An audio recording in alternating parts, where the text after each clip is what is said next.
Pride and Prejudice by Jane Austen, Chapter 5. Within a short walk of Longbourn lived a family with whom the Bennets were particularly intimate. Sir William Lucas had been formerly in trade in Meryton, where he had made a tolerable fortune and risen to the honour of knighthood by an address to the king during his mayoralty. The distinction had perhaps been felt too strongly.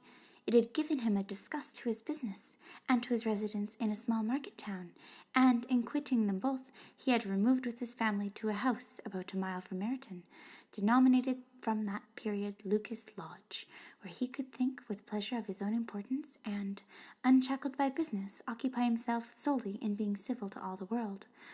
For though elated by his rank, it did not render him supercilious. On the contrary, he was all attention to everybody.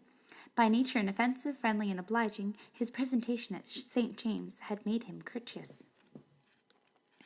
Lady Lucas was a very good kind of woman, not too clever to be a valuable neighbour to Mrs. Bennet. They had several children. The eldest of them, a sensible, intelligent young woman, about 27, was Elizabeth's intimate friend. That the Miss Lucases and the Miss Bennets should meet to talk over a ball was absolutely necessary, and the morning after the assembly brought the former to Longbourn to hear and to communicate. "You began the evening well, Charlotte," said Mrs. Bennet with a civil self-command to Miss Lucas. "You were Mr. Bingley's first choice." "Yes, but he seemed to like his second better." "Oh, you mean Jane, I suppose, because he danced with her twice. To be sure, that did seem as if he admired her. Indeed, I believe he did. I heard something about it, but I hardly know what. Something about Mr. Robinson." "Perhaps you mean what I overheard between him and Mr. Robinson. Did I not mention it to you? Mr. Robinson's asking him how he liked our Meryton assemblies, and whether he did not think there was a great many pretty women in the room, and which he thought the prettiest, and is answering immediately to the last question, 'Oh, the eldest, Miss Bennet beyond a doubt. There cannot be two opinions on that point.'"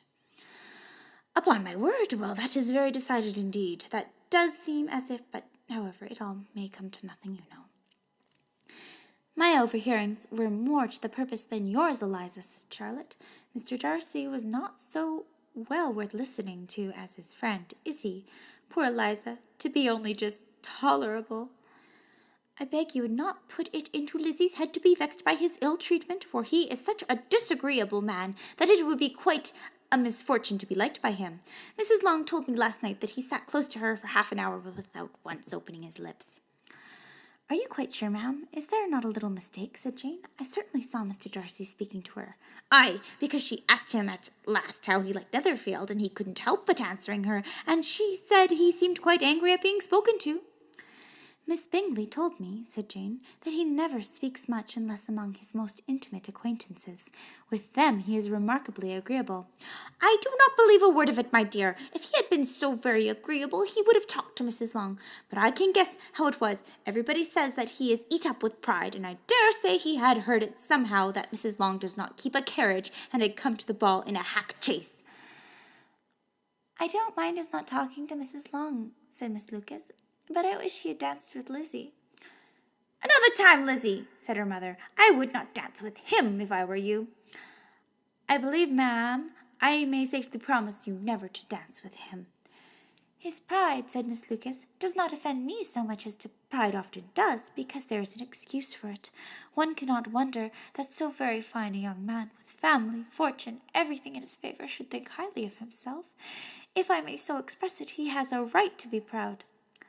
"That is very true," replied Elizabeth, "and I could easily forgive his pride, had he not mortified mine." "Pride," observed Mary, who piqued herself upon the solidity of her reflections, "is a very common failing, I believe.